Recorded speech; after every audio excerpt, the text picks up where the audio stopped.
আসসালামু আলাইকুম রহমতুল্লাহি ওয়া বারাকাতুহু। প্রিয় দর্শক, আমরা আজকে একটি গুরুত্বপূর্ণ মাসআলা নিয়ে আলোচনা করব।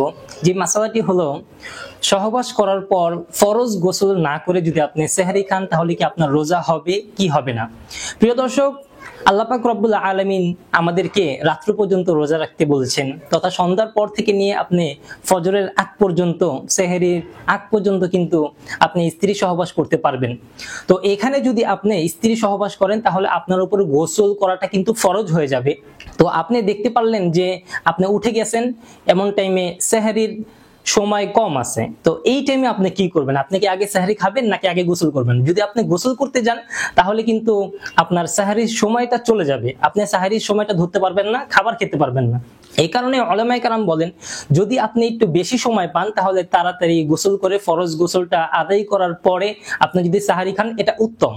তবে এটা জরুরি না। কেউ যদি চায় যে 5-10 মিনিট সময় আছে, আমি এই টাইমে খাবার খাবো, খাবার খাওয়ার পরে গোসল করব, তারপরে নামাজ আদায় করব, তাহলেও তার জন্য কোনো সমস্যা হবে না।